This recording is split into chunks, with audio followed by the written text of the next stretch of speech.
आसा महला पंजवा। कोट जन्म के रहे पवारे, दुर्लभ देह जीती नहीं हारै। किल विख बिनासे दुख दर्द दूर, भय पुनीत संतन की तूर। रहा प्रभ कै संत उदाहरण जोग, तिस भेटै जिस तुर संजोग। मन आनंद मंत्र गुर दिया,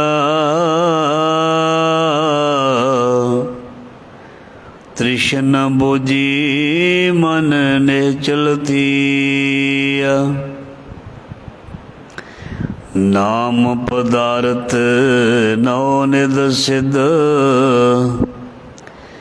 नानक गुर ते पाई बुध।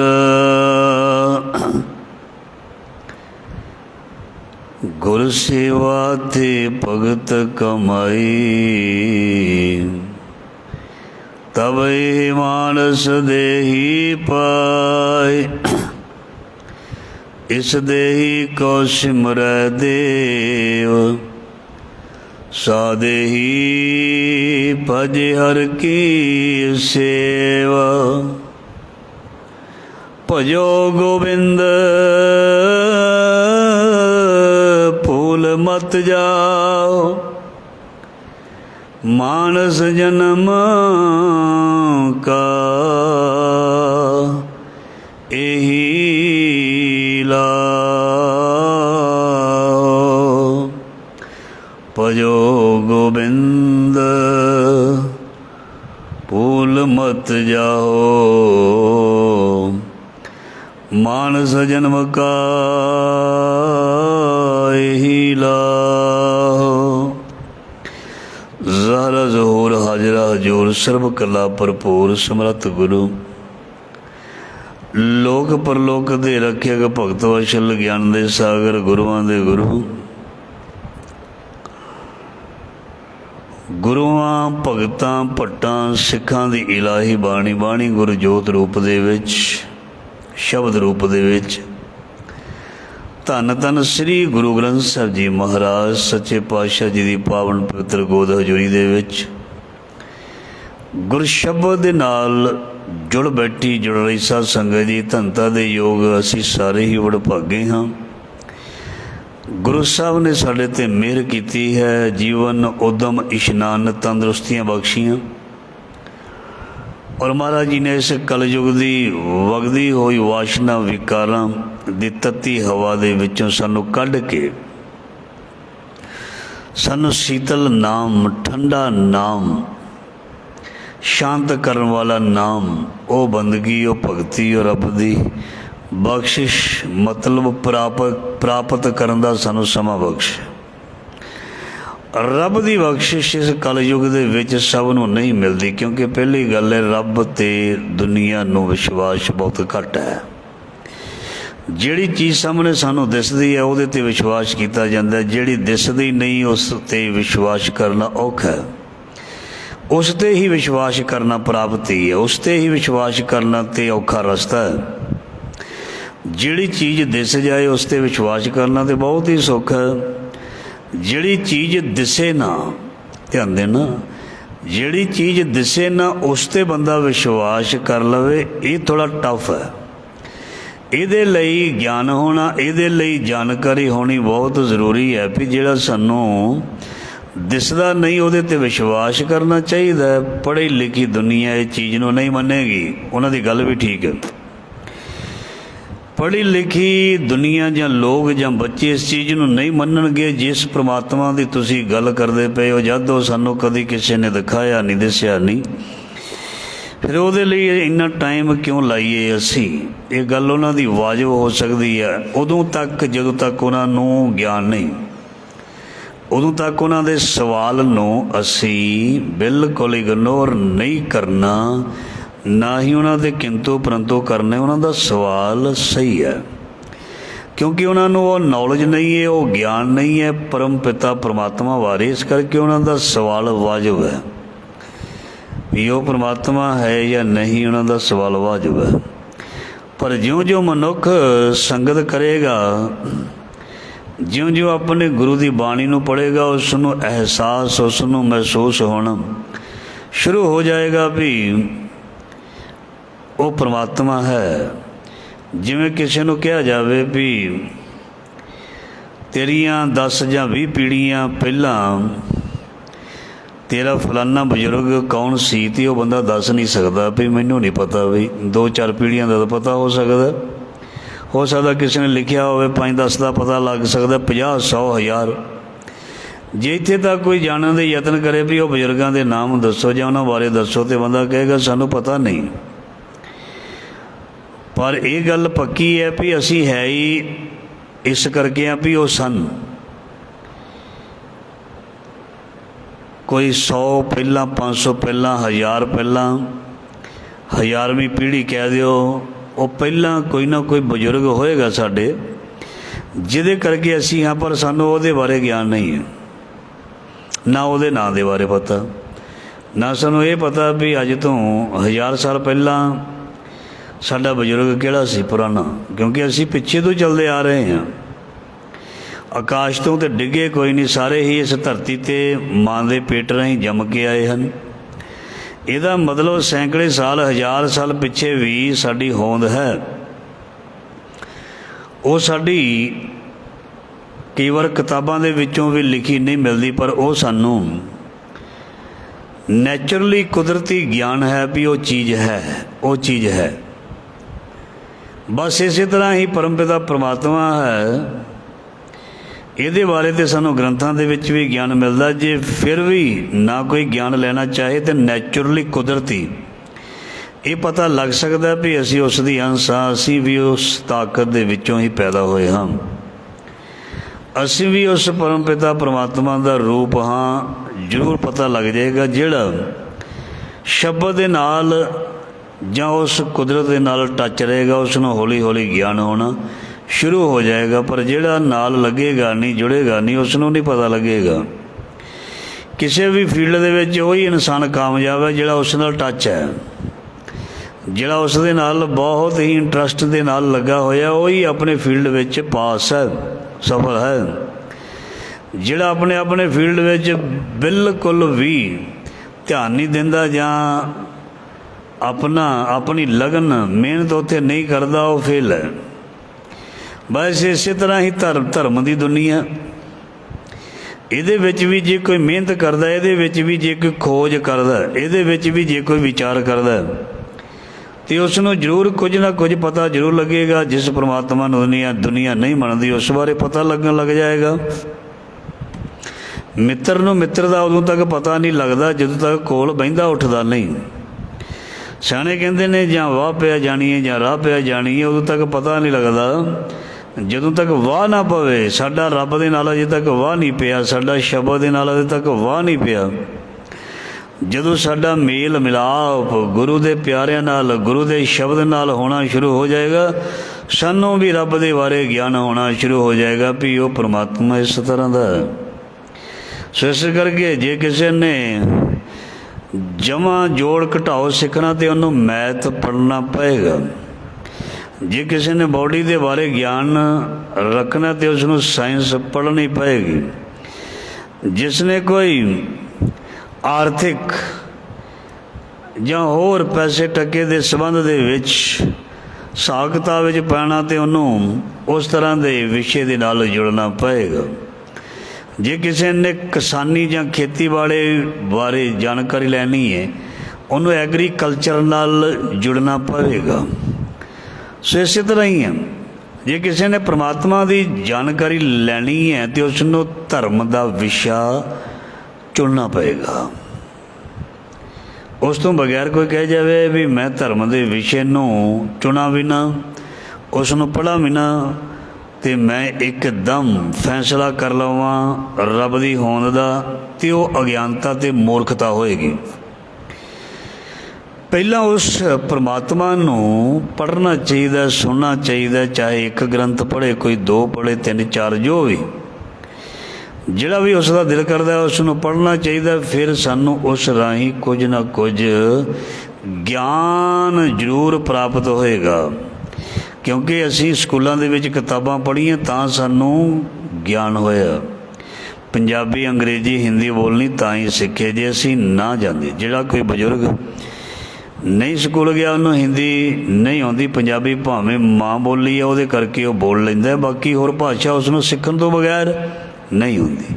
ਉਸ ਨੂੰ ਆਪਣਾ ਸਬਜੈਕਟ ਬਣਾਉਣਾ ਪਿਆ, ਇੰਗਲਿਸ਼ ਨੂੰ ਕੰਪਲਸਰੀ ਬਣਾਉਣਾ ਪਿਆ, ਜਾਂ ਹਿੰਦੀ ਨੂੰ ਕੰਪਲਸਰੀ ਉਹਨਾਂ ਨੇ ਸਾਨੂੰ ਦੱਸ ਦਿੱਤਾ, ਜਾਂ ਪੰਜਾਬੀ ਨੂੰ ਕੰਪਲਸਰੀ ਰੱਖਣਾ ਪਿਆ, ਤਾਂ ਸਾਨੂੰ ਇਹਨਾਂ ਬੋਲੀਆਂ ਜਾਂ ਭਾਸ਼ਾਵਾਂ ਦਾ ਗਿਆਨ ਹੋਇਆ। ਅਤੇ ਜਿਹੜਾ ਪਰਮਾਤਮਾ ਐਡਾ ਵੱਡਾ ਹੈ, ਉਹਦੇ ਗਿਆਨ ਨੂੰ ਪ੍ਰਾਪਤ ਕਰਨ ਦੇ ਲਈ ਸਾਨੂੰ ਧਰਮ ਦਾ ਵਿਸ਼ਾ, ਧਾਰਮਿਕ ਵਿਸ਼ਾ ਇਹ ਜ਼ਿੰਦਗੀ ਵਿੱਚ ਲਿਆਉਣਾ ਪਏਗਾ, ਤਾਂ ਹੀ ਸਾਨੂੰ ਧਰਮ ਦੇ ਬਾਰੇ ਗਿਆਨ ਹੋ ਸਕੇਗਾ। ਸੋ ਇਸ ਕਰਕੇ ਗੁਰੂ ਤੋਂ ਬਿਨਾਂ ਕਿਸੇ ਨੂੰ ਅਜੇ ਤੱਕ ਗਿਆਨ ਨਹੀਂ, ਉਸਤਾਦ ਤੋਂ ਬਿਨਾਂ ਅਜੇ ਤੱਕ ਕੋਈ ਚੰਡਿਆ ਨਹੀਂ ਗਿਆ, ਅਜੇ ਤੱਕ ਰਾਹ ਵਿੱਚ ਹੀ ਰਹੇਗਾ ਜੇ ਉਸਤਾਦ ਦੀ ਮਾਰ ਨਹੀਂ ਖਾਧੀ। ਲੋਕ ਕਹਿੰਦੇ ਨੇ, ਸਿਆਣੇ ਕਹਿੰਦੇ ਨੇ, ਇਸ ਬੰਦੇ ਨੇ ਉਸਤਾਦ ਦੀ ਮਾਰ ਖਾਧੀ, ਇਹ ਬੜਾ ਹੀ ਸਫਲ ਹੈ। ਇਸ ਬੰਦੇ ਨੇ ਗੁਰੂ ਦੀ ਸੰਗਤ ਕੀਤੀ ਹੈ, ਇਸ ਨੂੰ ਬੜੇ ਗਿਆਨ ਹੈ। ਇਸ ਬੰਦੇ ਨੇ ਸੇਵਾ ਕੀਤੀ ਹੈ, ਇਹ ਜ਼ਿੰਦਗੀ ਵਿੱਚ ਕਾਮਯਾਬ ਹੈ। ਇਸ ਬੰਦੇ ਨੇ ਜ਼ਿੰਦਗੀ ਦੇ ਵਿੱਚ ਬਹੁਤ ਪੜ੍ਹਾਈ ਕੀਤੀ ਹੈ, ਬੜੀ ਮਿਹਨਤ ਕੀਤੀ ਹੈ, ਬੜੇ ਉੱਚੇ ਅਹੁਦੇ 'ਤੇ ਪਹੁੰਚੇ। ਮਤਲਬ ਉਸ ਚੀਜ਼ ਵੱਲ ਜੁੜਨਾ ਪਿਆ ਤਾਂ ਉਸ ਚੀਜ਼ ਵਿੱਚ ਸਫਲਤਾ ਮਿਲੀ। ਇਸ ਲਈ ਵਾਰ-ਵਾਰ ਬੇਨਤੀ ਹੋ ਰਹੀ ਹੈ ਵੀ ਜਦੋਂ ਤੱਕ ਅਸੀਂ ਗੁਰੂ ਦੇ ਨਾਲ ਨਹੀਂ ਜੁੜਦੇ, ਗੁਰੂ ਦੇ ਹੁਕਮ ਨੂੰ ਨਹੀਂ ਸੁਣਦੇ, ਗੁਰੂ ਦੇ ਸ਼ਬਦ ਨੂੰ ਨਹੀਂ ਖੋਜਦੇ, ਉਦੋਂ ਤੱਕ ਸਾਨੂੰ ਧਾਰਮਿਕ ਦੁਨੀਆ ਬਾਰੇ ਗਿਆਨ ਨਹੀਂ ਹੋ ਸਕਦਾ। ਸੋ ਇਸ ਲਈ ਜਿਸ ਨੇ ਗਿਆਨ ਪ੍ਰਾਪਤ ਕਰਨਾ, ਉਸ ਨੂੰ ਆਪਣੇ ਗੁਰੂ ਨਾਲ ਅਤੇ ਆਪਣੇ ਗ੍ਰੰਥ ਦੇ ਨਾਲ ਜੁੜਨਾ ਪਏਗਾ, ਪਿਆਰ ਕਰਨਾ ਪਏਗਾ। ਬਾਣੀ ਨੂੰ ਜਾਂ ਜੋ ਵੀ ਰਚਨਾ ਕਿਸੇ ਵੀ ਧਰਮ ਵਿੱਚ ਕਿਸੇ ਵੀ ਗ੍ਰੰਥ ਦੀ ਹੈ, ਉਹਨੂੰ ਬਹੁਤ ਹੀ ਧਿਆਨ ਦੇ ਨਾਲ ਪੜ੍ਹਨਾ ਪਏਗਾ, ਕਿਉਂਕਿ ਉਹਦੇ ਵਿੱਚ ਜਿਹੜਾ ਗਿਆਨ ਹੈ ਉਹ ਆਮ ਮਨੁੱਖਾਂ ਦਾ ਨਹੀਂ ਹੈ, ਉਹ ਤਜਰਬੇ ਵਾਲੇ ਉਸ ਰੱਬ ਦੇ ਪਿਆਰਿਆਂ ਦਾ ਰੱਬੀ ਗਿਆਨ ਹੈ। ਅਸੀਂ ਕੋਈ ਚੀਜ਼ ਦੇ ਨੌਲੇਜ ਨੂੰ ਲੈਣ ਵਾਸਤੇ ਕਹਿੰਦੇ ਆ ਵੀ ਕਿਸੇ ਵਧੀਆ ਰਾਈਟਰ ਦੀ ਸਾਨੂੰ ਬੁੱਕ ਦੱਸੋ। ਜਿਵੇਂ ਪਹਿਲਾਂ ਅਸੀਂ ਸਾਰੇ ਹੀ ਛੋਟੇ ਹੁੰਦੇ MBD ਜਾਂ ਕੋਹੇ-ਨੂਰ ਪੜ੍ਹਦੇ ਹੁੰਦੇ ਸਾਂ, ਗਾਈਡ, ਉਹਦੇ ਵਿੱਚੋਂ ਸਾਨੂੰ ਆਨਸਰ ਜਾਂ ਸਵਾਲ ਜਾਂ ਕੋਈ ਵੀ ਚੀਜ਼ ਜਿਹੜੀ ਹੈ ਆਸਾਨੀ ਦੇ ਨਾਲ ਲੱਭ ਜਾਂਦੀ ਸੀ। ਅਤੇ ਇੱਕ ਵੈਸੇ ਕਿਤਾਬਾਂ ਹੁੰਦੀਆਂ ਸਨ, ਉਹਦੇ ਵਿੱਚ ਇਕੱਲੇ ਸਵਾਲ ਹੁੰਦੇ ਸਨ, ਹੱਲ ਨਹੀਂ ਕੀਤੇ ਹੁੰਦੇ ਸਨ। ਅਤੇ ਉਹ ਹੱਲ ਜਿਹੜੇ ਸਾਨੂੰ ਹੈ ਉਹ ਸਾਨੂੰ ਟੀਚਰ ਦੱਸਦਾ ਸੀ ਹੱਲ ਕਰਕੇ ਵੀ ਇਹ ਸਵਾਲ ਇਸ ਤਰ੍ਹਾਂ ਹੱਲ ਕਰਨੇ। ਜਦੋਂ ਆ ਗਈ MBD ਜਾਂ ਕੋਹੇ-ਨੂਰ ਪੁਸਤਕਾਂ, ਗਾਈਡ, ਅਤੇ ਉਦੋਂ ਅਸੀਂ ਆਪਣੇ ਆਪ ਫਿਰ ਉਸ ਚੀਜ਼ ਨੂੰ ਪ੍ਰਾਪਤ ਕਰਨਾ ਸ਼ੁਰੂ ਕਰ ਲਿਆ। ਅੱਜ ਹੈ ਇੰਟਰਨੈਟ ਦਾ ਯੁੱਗ। ਜੇ ਕਿਸੇ ਨੇ ਧਾਰਮਿਕ ਗਿਆਨ ਪ੍ਰਾਪਤ ਕਰਨਾ ਤਾਂ ਉਹ ਇੰਟਰਨੈਟ ਰਾਹੀਂ ਸਭ ਕੁਝ ਪ੍ਰਾਪਤ ਕਰ ਸਕਦਾ ਹੈ, ਪਰ ਇਕੱਲਾ ਇੰਟਰਨੈਟ ਦੇ ਉੱਪਰ ਨਾ ਕੋਈ ਰਵੇ, ਕਿਉਂਕਿ ਜਿਹੜਾ ਰੂਹਾਨੀਅਤ ਦਾ ਵਿਸ਼ਾ ਇਹ ਇਕੱਲਾ ਪੜ੍ਹਨ ਦੇ ਨਾਲ ਸਮਝ ਵਿੱਚ ਨਹੀਂ ਆਉਂਦਾ। ਜਿਹੜਾ ਧਰਮ ਦਾ ਵਿਸ਼ਾ ਕਿਤਾਬ ਕੋਈ ਖਰੀਦ ਕੇ ਪੜ੍ਹ ਲਈਏ, ਇੰਟਰਨੈਟ ਤੋਂ ਕੋਈ ਆਪਾਂ ਚੀਜ਼ ਪੜ੍ਹ ਲਈਏ, ਉਹਦੇ ਨਾਲ ਇਹ ਚੀਜ਼ ਸਾਡੇ ਅੰਦਰ ਪੂਰੀ ਤਰ੍ਹਾਂ ਦ੍ਰਿੜ ਨਹੀਂ ਹੋਵੇਗੀ ਜਦੋਂ ਤੱਕ ਪ੍ਰੈਕਟੀਕਲ ਰੂਪ ਦੇ ਵਿੱਚ ਅਸੀਂ ਹੱਥੀਂ ਸੇਵਾ ਕਰਕੇ ਇਸ ਨਾਮ ਬਾਣੀ ਨੂੰ ਨਾ ਕਮਾ ਲਈਏ। ਜਦੋਂ ਤੱਕ ਸੇਵਾ ਨਾ ਕੀਤੀ ਜਾਏ, ਜਦੋਂ ਤੱਕ ਗੁਰੂ ਘਰ ਦੇ ਵਿੱਚ ਭਾਂਡੇ ਨਾ ਮਾਂਜੇ ਜਾਣ, ਬੋਕਰ ਨਾ ਮਾਰਿਆ ਜਾਏ, ਝਾੜੂ ਨਾ ਮਾਰਿਆ ਜਾਏ, ਸੇਵਾ ਨਾ ਕੀਤੀ ਜਾਏ, ਉਦੋਂ ਤੱਕ ਇਹ ਜਿਹੜਾ ਪੜ੍ਹਿਆ ਹੋਇਆ ਗਿਆਨ ਵੀ ਅਸਰ ਨਹੀਂ ਕਰਦਾ, ਨਹੀਂ ਅਸਰ ਕਰਦਾ। ਸੋ ਸਰੀਰ ਦੇ ਵਿੱਚ ਬਲ ਹੀ ਤਾਂ ਆਉਂਦਾ ਜੇ ਸਰੀਰ ਦੀ ਕਸਰਤ ਕੀਤੀ ਜਾਏ। ਜੇ ਕੋਈ ਕਹੇ ਮੈਂ ਇਕੱਲੀ ਖੁਰਾਕ ਦੇ ਨਾਲ ਬਲ ਹਾਸਲ ਕਰ ਲਵਾਂ, ਤੇ ਇਕੱਲੀ ਖੁਰਾਕ ਦੇ ਨਾਲ ਬਲ ਹਾਸਲ ਨਹੀਂ ਹੁੰਦਾ। ਜਦੋਂ ਤੱਕ ਆਪਣੇ ਸਰੀਰ ਨੂੰ ਕਸ਼ਟ ਨਾ ਦਿੱਤਾ ਜਾਏ, ਸਰੀਰ ਨੂੰ ਕਮਾਇਆ ਨਾ ਜਾਏ, ਆਪਣੇ ਹੱਥਾਂ ਦੇ ਨਾਲ ਭਾਰ ਨਾ ਚੁੱਕਿਆ ਜਾਏ, ਉਦੋਂ ਤੱਕ ਬੋਡੀ ਨਹੀਂ ਬਣਦੀ। ਉਹਦੇ ਲਈ ਮਿਹਨਤ ਕਰਨੀ ਪਏਗੀ। ਖੁਰਾਕ ਵੀ ਜ਼ਰੂਰੀ ਹੈ ਅਤੇ ਮਿਹਨਤ ਵੀ ਜ਼ਰੂਰੀ ਹੈ। ਬਾਣੀ ਵੀ ਜ਼ਰੂਰੀ ਹੈ, ਸੇਵਾ ਵੀ ਜ਼ਰੂਰੀ ਹੈ, ਪ੍ਰੈਕਟੀਕਲ ਵੀ ਜ਼ਰੂਰੀ ਹੈ। ਜਦੋਂ ਅਸੀਂ ਇਹ ਕਰਦੇ ਹਾਂ ਫਿਰ ਸਾਨੂੰ ਬਾਣੀ ਦਾ ਪੂਰਨ ਗਿਆਨ ਹੋਣਾ ਸ਼ੁਰੂ ਹੋ ਜਾਂਦਾ ਹੈ। ਸੋ ਇਹ ਬੜੀਆਂ ਪਿਆਰੀਆਂ ਵਿਚਾਰਾਂ ਨੇ ਜੋ ਸਾਨੂੰ ਸੇਧ ਦਿੰਦੀਆਂ ਹਨ, ਜੀਵਨ ਜਿਉਣ ਦੀ ਜਾਚ ਸਿਖਾਉਂਦੀਆਂ ਹਨ। ਧਰਮ ਦੇ ਖੇਤਰ ਦੇ ਵਿੱਚ ਸਾਨੂੰ ਕਿਵੇਂ ਅਸੀਂ ਵਿਚਰਨਾ, ਕਿਵੇਂ ਸਾਵਧਾਨ ਰਹਿਣਾ ਔਰ ਕਿਵੇਂ ਅਸੀਂ ਗਿਆਨ ਪ੍ਰਾਪਤ ਕਰਨਾ, ਇਹ ਸਾਰਾ ਕੁਛ ਸਾਨੂੰ ਬਿਲਕੁਲ ਗੁਰੂ ਤੋਂ ਮਿਲਦਾ। ਜੋ ਤੁਹਾਡੇ ਨਾਲ ਸਾਂਝਾ ਕਰ ਰਹੇ ਹਾਂ ਇਹ ਵੀ ਗੁਰੂ ਤੋਂ ਹੀ ਮਿਲਿਆ, ਇਹ ਗੁਰੂ ਤੋਂ ਹੀ ਮਿਲਦਾ ਹੈ। ਗੁਰੂ ਬਿਨ ਘੋਰ ਅੰਧਾਰ, ਗੁਰੂ ਬਿਨ ਸਮਝ ਨਾ ਆਵੇ, ਗੁਰੂ ਬਿਨ ਸੁਰਤ ਨਾ ਸਿੱਧ, ਗੁਰੂ ਬਿਨ ਮੁਕਤ ਨਾ ਪਾਵੇ। ਗੁਰ ਕਰ ਸੱਚ ਵਿਚਾਰ, ਗੁਰ ਕਰ ਰੇ ਮਨ ਮੇਰੇ। ਗੁਰੂ ਤੋਂ ਬਿਨਾਂ ਜਿਹੜਾ ਹੈ ਉਹ ਗਿਆਨ ਪ੍ਰਾਪਤ ਨਾ ਕਿਸੇ ਨੂੰ ਹੋਇਆ, ਨਾ ਕਿਸੇ ਨੂੰ ਹੋਵੇਗਾ। ਸੋ ਆਓ ਮਹਾਰਾਜ ਜੀ ਮਿਹਰ ਕਰਨ, ਕਿਰਪਾ ਕਰਨ, ਦਇਆ ਕਰਨ। ਅੱਜ ਦਾ ਜੋ ਲੜੀਵਾਰ ਸ਼ਬਦ ਅਸੀਂ ਪੰਕਤੀਆਂ ਸਰਵਣ ਕੀਤੀਆਂ ਹਨ, ਉਹ ਪੰਕਤੀ ਇਸ ਤਰ੍ਹਾਂ ਹੈ। ਪਹਿਲੀ ਪੰਕਤੀ ਸਰਵਣ ਕਰਾਈ ਹੈ ਮਹਾਰਾਜ ਜੀ ਨੇ। ਕੋਟ ਜਨਮ ਕੇ ਰਹੇ ਭਵਾਰੇ। ਭਵਾਰੇ ਮਤਲਬ ਭੌਣੇ, ਗੇੜ, ਚੱਕਰ। ਜੀਵਨ ਇੱਕ ਚੱਕਰ ਹੈ, ਜੂਨਾਂ ਇੱਕ ਚੱਕਰ ਹਨ, ਗ੍ਰਸਥ ਇੱਕ ਚੱਕਰ ਹੈ, ਦੁਨੀਆ ਦੇ ਵਿੱਚ ਵਿਚਰਨਾ ਇੱਕ ਚੱਕਰ ਹੈ। ਮਹਾਰਾਜ ਜੀ ਨੇ ਕਿਹਾ ਨਾ ਵੀ ਆਵਣ ਜਾਣ ਇੱਕ ਖੇਲ ਬਣਾਇਆ, ਇਹ ਚੱਕਰ ਹੈ। ਜਿਵੇਂ ਧਰਤੀ ਚੱਕਰ ਕੱਢਦੀ ਹੈ, ਬੰਦਾ ਵੀ ਚੱਕਰ ਕੱਢੀ ਜਾਂਦਾ, ਕਦੀ ਘਰ ਦੁਆਲੇ, ਕਦੀ ਸ਼ਹਿਰ ਦੁਆਲੇ, ਕਦੀ ਪ੍ਰਦੇਸ਼, ਕਦੀ ਕਿਧਰੇ, ਕਦੀ ਕਿਧਰੇ ਚੱਕਰ ਪਿਆ ਹੋਇਆ। ਅਤੇ ਇਹ ਚੱਕਰ ਇਸ ਜਨਮ ਦਾ ਨਹੀਂ ਪਿਆ ਹੋਇਆ। ਮਹਾਰਾਜ ਜੀ ਕਹਿੰਦੇ ਬਹੁਤ ਚਿਰ ਦੇ ਚੱਕਰ ਤੈਨੂੰ ਪਏ ਹੋਏ ਨੇ, ਬਹੁਤ ਪਹਿਲਾਂ ਦੇ, ਕਰੋੜਾਂ ਜਨਮ ਪਹਿਲਾਂ ਦੇ ਚੱਕਰ ਪਏ ਨੇ। ਕੋਟ ਜਨਮ ਕੇ ਰਹੇ ਭਵਾਰੇ।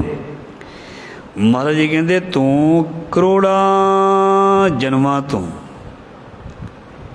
ਜਾਂ ਕਰੋੜਾਂ ਸਾਲਾਂ ਤੋਂ ਵੀ ਕਹਿ ਸਕਦੇ ਹਾਂ, ਤੂੰ ਇੱਕ ਚੱਕਰ ਦੇ ਵਿੱਚ ਪਿਆ ਹੈ, ਇੱਕ ਗੇੜ ਦੇ ਵਿੱਚ ਪਿਆ ਹੈ, ਇੱਕ ਭਰਮ ਜਾਂ ਭਟਕਣਾ ਦੇ ਵਿੱਚ ਪਿਆ ਹੋਇਆ ਹੈ। ਚੱਕਰ ਦੇ ਵਿੱਚ ਪਿਆ ਹੋਇਆ, ਇੱਦਾਂ ਦਾ ਚੱਕਰ ਜਿਹੜਾ ਸਮਝ ਨਹੀਂ ਆਉਂਦਾ। ਸਾਨੂੰ ਜੀਂਦਿਆਂ ਨੂੰ ਤਾਂ 10, 20, 30, 50, 100 ਸਾਲ ਹੋਏ ਹੋਣਗੇ। ਉਦੋਂ ਤੋਂ ਪਹਿਲਾਂ ਅਸੀਂ ਕਿੱਥੇ ਸਾਂ, ਉਹ ਹਜ਼ਾਰਾਂ ਤੇ ਕਰੋੜਾਂ ਸਾਲ ਪਤਾ ਨਹੀਂ ਕਿੱਥੇ ਕਿੱਥੇ ਰਹੇ। ਮਨੁੱਖਾ ਜਨਮ ਵਿੱਚ ਜੀਂਦਿਆਂ ਨੂੰ ਸਾਨੂੰ ਕਿੰਨੇ ਕੁ ਸਾਲ ਹੋ ਗਏ ਨੇ? ਇਹਦੇ ਤੋਂ ਪਹਿਲਾਂ ਸਾਡਾ ਸਰੀਰ ਕਿੱਥੇ ਸੀ, ਜਾਂ ਸਾਡੀ ਆਤਮਾ ਉਹ ਕਿੱਥੇ ਸੀ?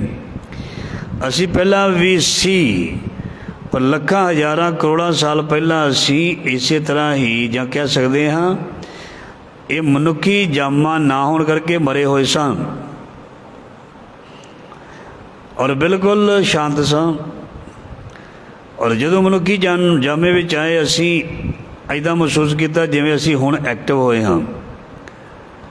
ਅਤੇ ਗੁਰੂ ਸਾਹਿਬ ਜੀ ਕਹਿੰਦੇ ਨੇ ਬਹੁਤ ਸਮਾਂ ਪਹਿਲਾਂ ਤੂੰ ਗੇੜ ਦੇ ਵਿੱਚ ਅਤੇ ਚੱਕਰਾਂ ਦੇ ਵਿੱਚ ਪਿਆ ਹੋਇਆ ਹੈ, ਬਹੁਤ ਸਮੇਂ ਤੋਂ। ਰੋਜ਼ ਪੰਕਤੀ ਪੜ੍ਹੀ ਦੀ ਹੈ। ਕਈ ਜਨਮ ਪਏ ਕੀਟ ਪਤੰਗਾ, ਕਈ ਜਨਮ ਗਜ ਮੀਨ ਕਰੰਗਾ, ਕਈ ਕੋਟ ਭੂਤ ਪ੍ਰੇਤ ਸ਼ੂਕਰ ਮ੍ਰਿਗਾਚ। ਮਤਲਬ ਕੋਟ ਜਨਮ ਕੇ ਰਹੇ ਭਵਾਰੇ। ਜੰਝ ਵੀ ਪੰਕਤੀ ਪੜ੍ਹ ਲਈ ਹੈ। ਸੰਤ ਜਨਮ ਮਿਲ ਹਰ ਜਸ ਗਾਇਓ, ਕੋਟ ਜਨਮ ਕੇ ਦੁੱਖ ਗਵਾਇਆ। ਇਹਦਾ ਮਤਲਬ ਵੀ ਪਹਿਲਾਂ ਵੀ ਕੋਈ ਜਨਮ ਹੈ, ਭਾਵੇਂ ਦੁਨੀਆ ਵਿੱਚ ਨਹੀਂ ਮੰਨਿਆ ਜਾਂਦਾ ਵੀ ਕੋਈ ਜਨਮ ਅੱਗੇ ਪਿੱਛੇ ਹੈ। ਕੋਟ ਜਨਮ ਕੇ ਦੁੱਖ ਗਵਾਇਓ। ਸੋ ਮਤਲਬ ਪਾਤਸ਼ਾਹ ਜੀ ਦੀ ਬਾਣੀ ਕਹਿੰਦੀ ਹੈ ਵੀ ਕਰੋੜਾਂ ਜਨਮਾਂ ਦੇ ਦੁੱਖ ਚੱਕਰ ਜਿਹੜੇ ਮਿਟ ਜਾਂਦੇ ਨੇ, ਪਰ ਮਹਾਰਾਜ ਜੀ ਕਹਿੰਦੇ ਇਹ ਅਜੇ ਤੱਕ ਪਏ ਹੋਏ ਨੇ, ਇਹ ਗਿਆਨ ਦੁਆਰਾ ਦੂਰ ਹੋਣੇ ਨੇ। ਦੁਰਲਭ ਦੇਹ ਜੀਤੀ ਨਹੀਂ ਹਾਰੇ। ਮਹਾਰਾਜ ਜੀ ਕਹਿੰਦੇ ਇਹ ਜਿਹੜੀ ਦੇਹੀ ਜਿਹੜੀ ਹੈ ਬੜੀ ਮੁਸ਼ਕਿਲ ਨਾਲ ਮਿਲੀ ਹੈ, ਸਮਾਂ ਬੜੀ ਮੁਸ਼ਕਿਲ ਨਾਲ ਮਿਲਿਆ। ਅਤੇ ਜਿਨ੍ਹਾਂ ਨੇ ਸੰਗਤ ਕੀਤੀ ਹੈ, ਨਾਮ ਪ੍ਰਾਪਤ ਕੀਤਾ, ਸੇਵਾ ਕੀਤੀ ਹੈ, ਦੇਹੀ ਉਹਨਾਂ ਨੂੰ ਵੀ ਮੁਸ਼ਕਿਲ ਨਾਲ ਪ੍ਰਾਪਤ ਹੋਈ, ਪਰ ਉਹਨਾਂ ਨੇ ਇਸ ਨੂੰ ਸਫਲ ਕਰ ਲਿਆ। ਜਾਂ ਜਿਹੜੀ ਬਾਜੀ ਉਹ ਖੇਡ ਰਹੇ ਸੀ ਉਹ ਬਾਜੀ ਜਿੱਤ ਗਏ, ਬਾਜੀ ਹਾਰੀ ਨਹੀਂ ਉਹਨਾਂ ਨੇ। ਦੁਰਲੱਭ ਦੇ ਬੜੀ ਕੀਮਤੀ ਦੇ ਜੀਤੀ ਨਹੀਂ ਹਾਰੇ, ਉਹਨਾਂ ਨੇ ਜਿੱਤ ਲਈ, ਉਹ ਹਾਰੇ ਨਹੀਂ। ਉਹਨਾਂ ਨੇ ਉਹ ਦੁਰਲੱਭ ਦੇ ਜਿੱਤ ਲਈ, ਉਹ ਹਾਰੇ ਨਹੀਂ। ਦੁਰਲੱਭ ਦੇ ਪਾਈ ਵਡਭਾਗੀ, ਨਾਮ ਨਾ ਜਪੇ ਤੇ ਆਤਮਘਾਤੀ। ਸੋ ਦੁਰਲੱਭ ਦੇ ਜੀਤੀ ਨਹੀਂ ਹਾਰੇ, ਉਹਨਾਂ ਨੇ ਜਿੱਤ ਲਈ, ਉਹ ਹਾਰੇ ਨਹੀਂ। ਸੋ ਇਸ ਲਈ ਜਿਨ੍ਹਾਂ ਨੂੰ ਗਿਆਨ ਆ ਗਿਆ ਉਹਨਾਂ ਨੇ ਹੀ ਜਿੱਤ ਪ੍ਰਾਪਤ ਕੀਤੀ, ਉਹਨਾਂ ਨੂੰ ਹੀ ਸਭ ਕੁਝ ਮਿਲਿਆ, ਨਹੀਂ ਤੇ ਬਾਕੀ ਹਾਰ ਗਏ। ਗੁਰਮੁਖ ਲਾਹਾ ਲੈ ਗਏ, ਮਨਮੁਖ ਚੱਲੇ ਮੂਲ, ਗਵਾਏ ਜੀਓ ਕਿਲਵਿਖ ਬਿਨਾਸੇ। ਦੁੱਖ ਦਰਦ ਦੂਰ, ਉਹਨਾਂ ਦੇ ਸਾਰੇ ਹੀ ਕੀਤੇ ਹੋਏ ਮਾੜੇ ਕਰਮ ਪਾਪ ਨਸ਼ਟ ਹੋ ਗਏ। ਉਹਨਾਂ ਦੇ ਸਾਰੇ ਹੀ ਕੀਤੇ ਹੋਏ ਮਾੜੇ ਕਰਮ ਪਾਪ ਨਸ਼ਟ ਹੋ ਗਏ। ਅਗਿਆਨਤਾ ਦਾ ਹਨੇਰਾ ਦੂਰ ਹੋ ਗਿਆ। ਕਿਨਾਂ ਦਾ ਭਏ ਪੁਨੀਤ ਸੰਤਨ ਕੀ ਧੂਰ ਰਹਾਓ। ਉਹ ਬੜੇ ਹੀ ਪਵਿੱਤਰ ਜੀਵਨ ਵਾਲੇ ਹੋ ਗਏ, ਨਿਰਮਲ ਜੀਵਨ ਵਾਲੇ ਹੋ ਗਏ। ਕੌਣ? ਜਿਨ੍ਹਾਂ ਨੂੰ ਗੁਰੂ ਸਾਹਿਬ ਦੀ ਸੰਗਤ ਮਿਲੀ, ਜਾਂ ਦੂਸਰਾ ਇਹ ਵੀ ਕਹਿ ਸਕਦੇ ਹਾਂ ਜਿਨ੍ਹਾਂ ਨੂੰ ਗੁਰਮੁਖਾਂ ਦੀ ਸੰਗਤ ਮਿਲੀ, ਜਿਹੜੇ ਗੁਰਮਤਿ ਦੇ ਧਾਰਨੀ, ਉਹਨਾਂ ਦੀ ਸੰਗਤ, ਭਿੱਖੀਆਂ ਦੀ ਨਹੀਂ, ਕੇਵਲ ਗੁਰਮੁਖਾਂ ਦੀ। ਜਿਹੜੇ ਦੁਨੀਆ ਨੂੰ ਧਰਮ ਦਾ ਰਾਹ ਦਿਖਾ ਕੇ ਲੁੱਟਣ ਦੀ ਕੋਸ਼ਿਸ਼ ਕਰਦੇ ਨੇ, ਧਨ ਪਦਾਰਥ ਇਕੱਠਾ ਕਰਨੇ ਚਾਹੁੰਦੇ ਨੇ, ਆਪਣੀ ਕੋਈ ਸਵਾਰਥ ਵਾਲੀ ਚੀਜ਼ ਨੂੰ ਪੂਰੀ ਕਰਨੇ ਚਾਹੁੰਦੇ ਨੇ, ਉਹ ਗੁਰਮੁਖ ਨਹੀਂ ਹੁੰਦੇ, ਨਾ ਉਹ ਸਾਧ ਹੁੰਦੇ, ਨਾ ਸੰਤ ਹੁੰਦੇ ਨੇ। ਜੋ ਲਾਲਚੀ ਹੁੰਦਾ, ਭਾਵੇਂ ਉਹ ਕੋਈ ਵੀ ਹੋਵੇ, ਗ੍ਰਸਤੀ ਹੋਵੇ ਚਾਹੇ ਕੋਈ ਸਾਧ ਹੋਵੇ, ਨਾ ਉਹ ਸਾਧ ਹੈ ਨਾ ਉਹ ਗ੍ਰਸਤੀ ਹੈ। ਜਿਹੜਾ ਧਰਮ ਦੀ ਆੜ ਦੇ ਵਿੱਚ ਕਿਸੇ ਦਾ ਸ਼ੋਸ਼ਣ ਕਰਦਾ, ਜਾਂ ਕੋਈ ਲਾਲਚ ਕਰਕੇ ਕਿਸੇ ਨਾਲ ਜੁੜਿਆ, ਜਾਂ ਕਿਸੇ ਨੂੰ ਆਪਣੇ ਨਾਲ ਜੋੜਦਾ ਹੈ, ਉਹ ਕੋਈ ਵੀ ਹੋਵੇ, ਉਹ ਨਾ ਕੋਈ ਸੰਤ ਹੈ, ਉਹ ਨਾ ਕੋਈ ਗੁਰਮੁਖ ਪਿਆਰਾ ਹੈ, ਨਾ ਕੋਈ ਭਾਈ ਹੈ, ਨਾ ਕੋਈ ਗ੍ਰੰਥੀ ਹੈ, ਨਾ ਕੋਈ ਹੋਰ ਹੈ ਧਾਰਮਿਕ ਬੰਦਾ। ਜਿਹੜਾ ਕੇਵਲ ਸਵਾਰਥ ਲਈ ਜੀਂਦਾ ਹੈ, ਪਰਉਪਕਾਰ ਦੇ ਲਈ ਜਿਹੜਾ ਜਿਉਂਦਾ, ਉਹ ਸਾਧ ਵੀ ਹੈ, ਉਹ ਗੁਰਮੁਖ ਵੀ ਹੈ, ਉਹ ਪਿਆਰਾ ਵੀ ਹੈ, ਉਹ ਭਗਤ ਵੀ ਹੈ, ਉਹ ਜਨ ਵੀ ਹੈ, ਅਦਾਸ ਵੀ ਹੈ। ਮਤਲਬ ਕਹਿਣ ਦਾ, ਜਿਹੜਾ ਲਾਲਚ ਤੋਂ ਉੱਪਰ ਉੱਠ ਕੇ ਆਪਣੇ ਸਵਾਰਥ ਨੂੰ ਛੱਡ ਕੇ ਧਰਮ ਦੇ ਖੇਤਰ ਦੇ ਵਿੱਚ ਕੇਵਲ ਭਲਾ ਹੀ ਭਲਾ ਕਰਦਾ, ਭਲਾ ਹੀ ਭਲਾ ਕਰਦਾ, ਲਾਲਚ ਨਹੀਂ ਕਰਦਾ ਵੀ ਮੈਨੂੰ ਇਸ ਚੀਜ਼ ਬਦਲੇ ਇਹ ਚੀਜ਼ ਮਿਲੇ। ਮੈਂ ਕਿਸੇ ਨੂੰ ਰੱਬ ਦੀ ਗੱਲ ਸੁਣਾਵਾਂਗਾ ਤੇ ਮੈਨੂੰ ਇਹਦੇ ਬਦਲੇ ਇਹ ਚੀਜ਼ ਮਿਲੇ, ਇਹ ਲੋਭ ਹੈ। ਮੈਂ ਕਿਸੇ ਨੂੰ ਰੱਬ ਦਾ ਰਾਹ ਦੱਸਾਂ, ਮੈਨੂੰ ਇਹਦੇ ਬਦਲੇ ਕੋਈ ਇੰਨਾ ਰੁਪਈਆ ਦੇ ਜਾਵੇ, ਇਹ ਲਾਲਚ ਲੋਭ ਹੈ। ਜਿਹੜਾ ਇਸ ਤਰ੍ਹਾਂ ਕਰਦਾ ਉਹ ਕੋਈ ਸਤਿਪੁਰਖ ਨਹੀਂ ਹੈ। ਔਰ ਜਿਹੜਾ ਸੇਵਾ ਕਰਤ ਹੋਏ ਨਹਿ ਕਾਮੀ ਤਿਸ ਕੋ ਹੋਤ ਪ੍ਰਾਪਤ ਸੁਆਮੀ। ਜਿਹੜਾ ਲੋਭ ਲਾਲਚ ਤੋਂ ਰਹਿਤ ਹੋ ਕੇ, ਸਵਾਰਥ ਤੋਂ ਰਹਿਤ ਹੋ ਕੇ ਗੁਰੂ ਨਾਲ ਜੁੜਦਾ, ਇੱਕ ਗ੍ਰਸਤੀ ਦਸਾਂ ਨੋਹਾਂ ਦੀ ਕਿਰਤ ਕਰਦਾ, ਜੋ ਉਸ ਨੂੰ ਰੱਬ ਦਿੰਦਾ, ਰੁੱਖੀ ਮਿੱਸੀ ਦਿੰਦਾ, ਚੋਪੜੀ ਦਿੰਦਾ, ਕੋਈ ਵੀ ਦਿੰਦਾ, ਉਹਦੇ ਵਿੱਚ ਹੀ ਸ਼ਾਂਤ ਹੈ, ਗੁਜ਼ਾਰਾ ਕਰਦਾ। ਉਸ ਨੂੰ ਬਹੁਤੀ ਭਟਕਣਾ ਨਹੀਂ ਵੀ ਇੰਨੇ ਕਰੋੜ ਹੋ ਜਾਏ, ਇੰਨੇ ਜ਼ਿਆਦਾ ਮੇਰੇ ਕੋਲ ਆਹ ਚੀਜ਼ਾਂ ਬਣ ਜਾਣ, ਉਹਨੂੰ ਇੱਦਾਂ ਦੀ ਕੋਈ ਚੀਜ਼ ਨਹੀਂ। ਜੇ ਉਸ ਨੂੰ ਸਾਈਕਲ ਮਿਲੀ ਹੈ ਤਾਂ ਉਹ ਸਾਈਕਲ 'ਤੇ ਗੁਜ਼ਾਰਾ ਕਰਦਾ, ਜੇ ਮੋਟਰਸਾਈਕਲ ਮਿਲਿਆ ਤਾਂ ਮੋਟਰਸਾਈਕਲ 'ਤੇ, ਜੇ ਉਸ ਨੂੰ ਕੋਈ ਮਾੜੀ ਮੋਟੀ ਗੱਡੀ ਮਿਲੀ ਹੈ ਤਾਂ ਉਹ 'ਤੇ ਗੁਜ਼ਾਰਾ ਕਰਦਾ। ਉਹ ਨਹੀਂ ਦੂਸਰੇ ਵੱਲ ਦੇਖ ਕੇ ਕਹੇਗਾ ਵੀ ਨਹੀਂ ਆਹ ਚੀਜ਼ ਮੇਰੇ ਕੋਲ ਹੋਣੀ ਚਾਹੀਦੀ ਹੈ, ਇਹ ਕਿਉਂ ਨਹੀਂ। ਮਤਲਬ ਉਹ ਸਬਰ ਸ਼ੁਕਰ ਦੇ ਵਿੱਚ ਰਹਿੰਦਾ। ਇੱਦਾਂ ਦੇ ਰੱਬ ਦੇ ਪਿਆਰਿਆਂ ਦੀ ਮਹਾਰਾਜ ਜੀ ਕਹਿੰਦੇ ਜੋ ਸੰਗਤ ਕਰਦੇ ਨੇ, ਉਹਨਾਂ ਦੇ ਕੋਲ ਜਨਮ ਕੇ ਦੁੱਖ ਗਵਾਇਓ, ਇਹ ਸਭ ਕੁਛ ਸੰਤ ਜਨਾ ਮਿਲ ਹਰਿ ਜਸ ਗਾਇਓ। ਇਸ ਤਰ੍ਹਾਂ ਰੱਬ ਦੇ ਪਿਆਰਿਆਂ ਦੇ ਜਾਂ ਗੁਰੂ ਦੀ ਸੰਗਤ ਕਰਕੇ ਸਭ ਕੁਝ ਜਿਹੜਾ ਪ੍ਰਾਪਤ ਹੋ ਜਾਂਦਾ ਹੈ, ਉਹਨਾਂ ਦੀ ਸੰਗਤ ਕਰਕੇ, ਰੱਬ ਦੇ ਪਿਆਰਿਆਂ ਦੀ, ਵਾਹਿਗੁਰੂ ਦੇ ਪਿਆਰਿਆਂ ਦੀ ਸੰਗਤ ਕਰਕੇ, ਜਿਹੜੇ ਲੋਭੀ ਨਹੀਂ, ਲਾਲਚੀ ਨਹੀਂ, ਜਿਹੜੇ ਆਪਣੇ ਘਰ ਨੂੰ ਵਧਾਉਣ ਦੀ ਕੋਸ਼ਿਸ਼ ਨਹੀਂ ਕਰਦੇ, ਆਪਣੇ ਘਰ ਨੂੰ ਭਰਨ ਦੀ ਕੋਸ਼ਿਸ਼ ਨਹੀਂ ਕਰਦੇ, ਉਹਨਾਂ ਦੀ ਸੰਗਤ ਕਰਕੇ ਮਹਾਰਾਜ ਜੀ ਕਹਿੰਦੇ ਇਹ ਸਾਰੇ ਕਿਲਵੇਖ, ਸਾਰੇ ਸੰਸੇ, ਸਾਰੇ ਭਰਮ, ये दूर हो गए, सारे दूर हो गए। सो इसलिए भए पुनीत संतन की धूर, वाहिगुरु दे प्यारियां दी, गुरु साहब दी जदों संगत मिल गई, शब्द दी संगत मिल गई, टेक ओट आसरा, मैं अंदले की टेक तेरा नाम कुंदकार, जदों ये मिल गया तो महाराज जी कहते भए पुनीत, तो फिर ये जीवन जिहड़ा है बहुत ही निर्मल हो गया, पवित्र हो गया। विचार पवित्र, देखना पवित्र, सुनना पवित्र, बोलना पवित्र, ते मनुख पवित्र। देखना माड़ा, सुनना माड़ा, बोलना माड़ा, ते मनुख पलीत। जे देखना साफ, सुनना साफ, बोलना मिठास, ते मनुख पनीत। कोई पनीत बनना चाहे पनीत बन जाए, मलीन बनना चाहे मलीन बन जाए। ये मनुख की अपनी सोच ते डिपेंड करता है, अपनी देखनी ते डिपेंड करता है, और अपने विचारों ते डिपेंड करता है। सो इसलिए गुरु अर्जन देव महाराज जी बहुत प्यारा ज्ञान सानू बख्श रहे हैं। प्रभ के शांति उदाहरण जो महाराज जी कहते जिहड़े भगती करने वाले, जिहड़े रब नाल जुड़े हुए ने, वो सानू तारन की समर्था रखते हैं। जिवें पंजवें पातशाह का शब्द है 23वीं अष्टपदी दे विच भी आप मुक्त मुक्त करे संसार, नानक तिस जन को सदा नमस्कार। वो आप ते दूसरे नूं तारन की समर्था रखते हैं, जानते ना।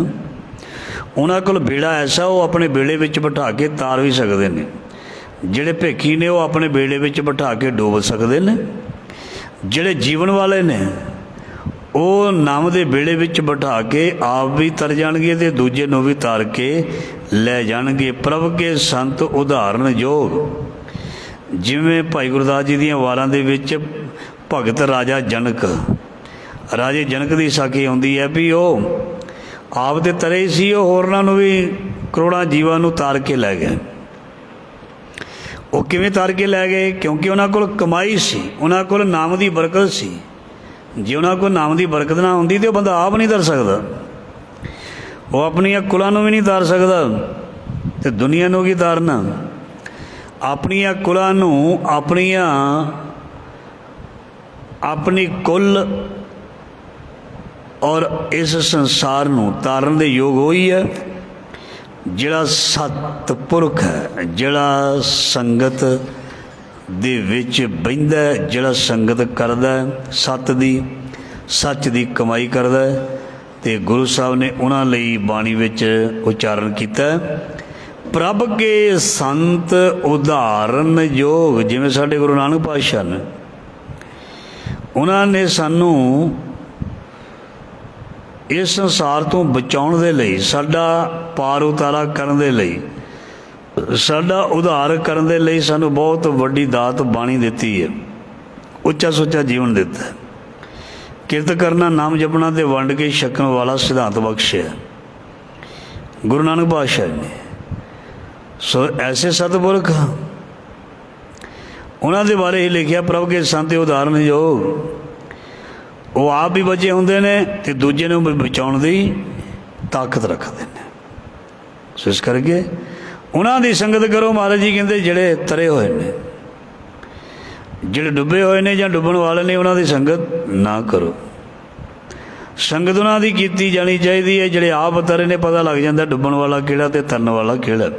मनुख बहुत सियाणा, इनू ये भी पता भी ये बंदा डुब सकता है, इसनूं ये भी पता भी ये बंदा तार सकता है। वो वक्री गल है भी हंकार दे विच चाहुंदा नहीं, उसनूं अपनाउणा नहीं चाहुंदा, चंगे बंदे दी संगत करनी नहीं चाहुंदा। कहंदा भी असीं हुण इहदे थल्ले लगीए, इहदे कोल असीं जाके मंगीए।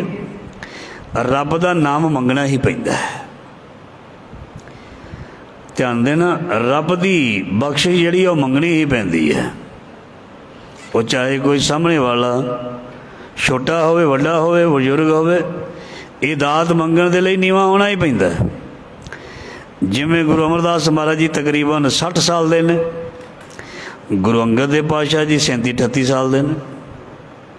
वो पिता दे समान ने, वो पिता दे समान ने। पर गुरु अमरदास महाराज जी 37-38 ਸਾਲ ਦੇ ਨੌਜਵਾਨ ਦੇ ਅੱਗੇ ਨੱਕ ਸੀਸ ਰਗੜਦੇ ਨੇ। ਕਿਉਂ? ਉਹ ਉਹਨਾਂ ਦੀ ਉਮਰ ਨਹੀਂ ਦੇਖਦੇ, ਉਹਨਾਂ ਦਾ ਜੀਵਨ ਦੇਖ ਰਹੇ ਨੇ। ਭਗਤ ਪ੍ਰਹਲਾਦ ਜੀ, ਭਗਤ ਧਰੁਵ ਜੀ, ਗੁਰੂ ਹਰਕ੍ਰਿਸ਼ਨ ਸਾਹਿਬ ਜੀ ਮਹਾਰਾਜ, ਜਿਨ੍ਹਾਂ ਦੀਆਂ ਉਮਰਾਂ ਭਾਵੇਂ ਬੱਚਿਆਂ ਵਾਲੀਆਂ, ਬਚਪਨ ਵਾਲੀਆਂ ਨੇ, ਪਰ ਉਹ ਗੁਰੂ ਸਾਹਿਬ ਨੇ।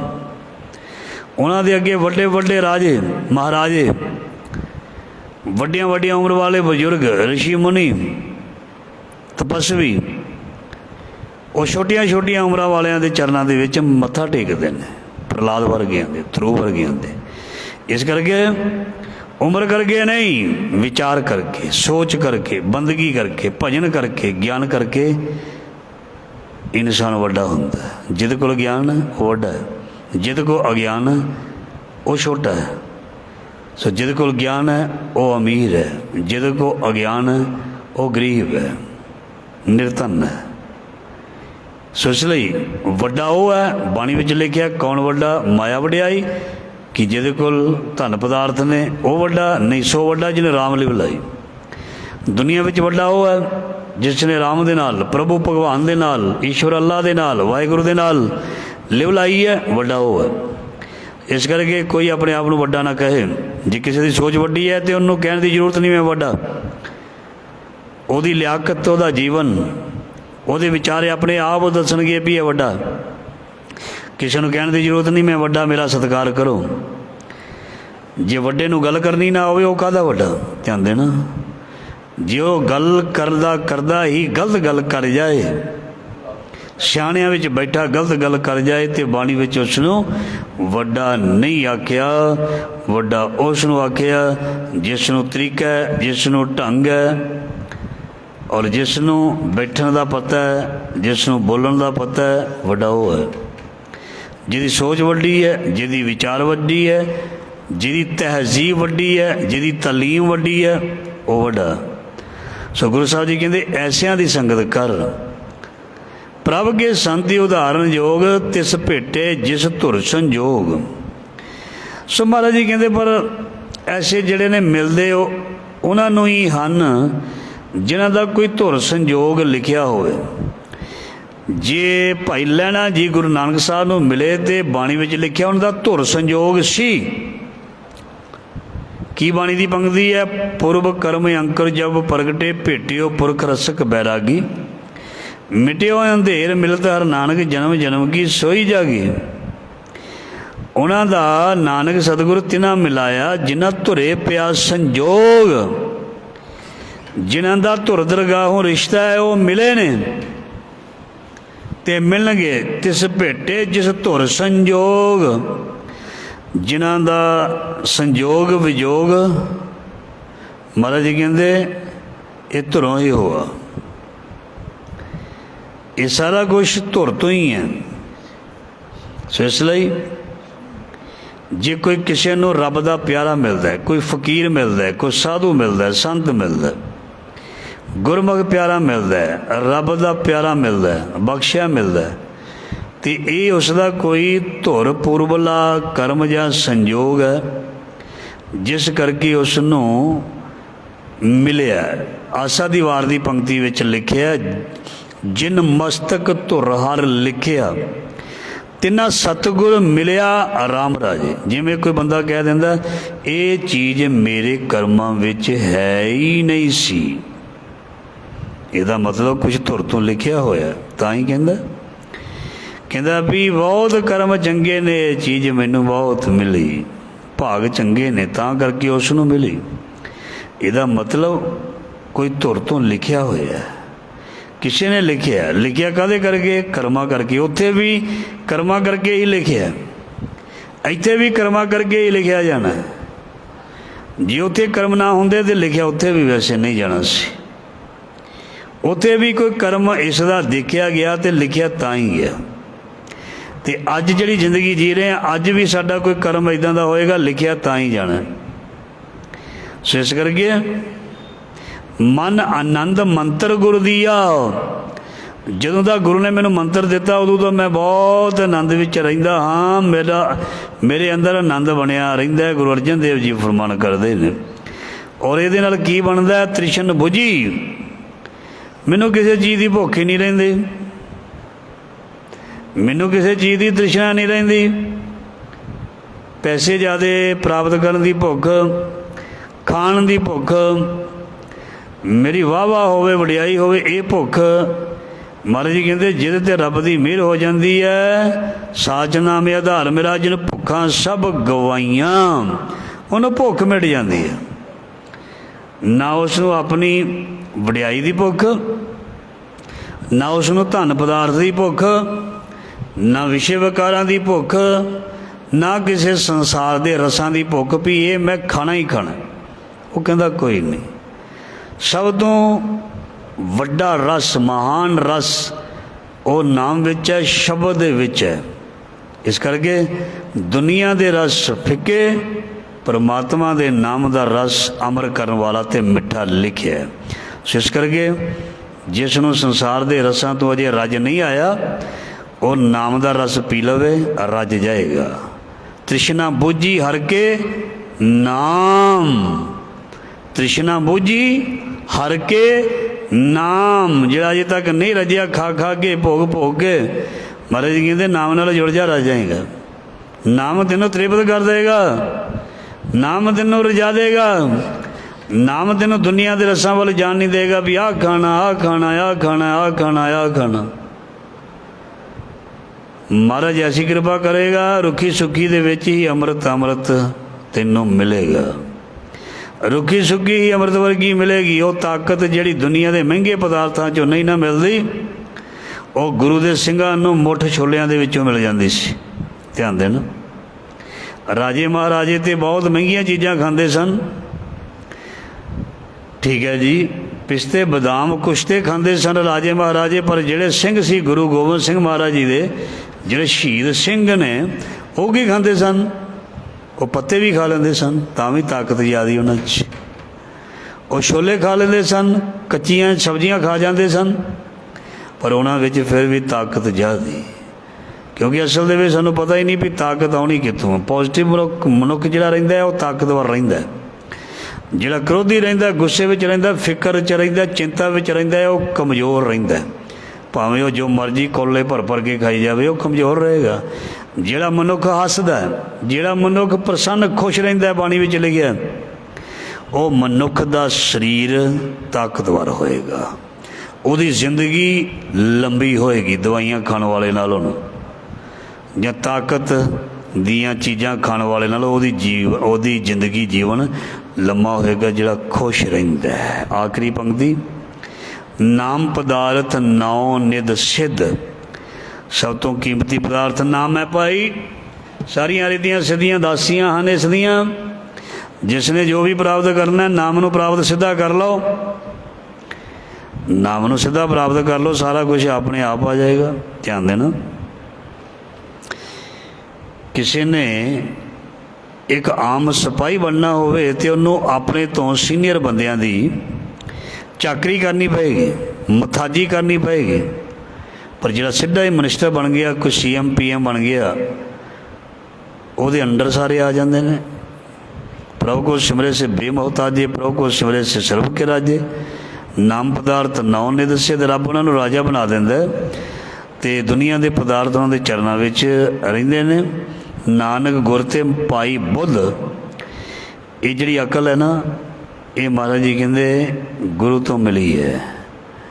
ਇਹ ਜਿਹੜਾ ਆਤਮਿਕ ਜੀਵਨ ਹੈ, ਇਹ ਗੁਰੂ ਤੋਂ ਮਿਲਿਆ। ਨਾਨਕ ਗੁਰ ਤੇ ਪਾਈ ਬੁੱਧ। ਆਪਣੇ ਗੁਰੂ ਤੋਂ ਇਹ ਦਾਤ ਮਿਲੀ ਹੈ।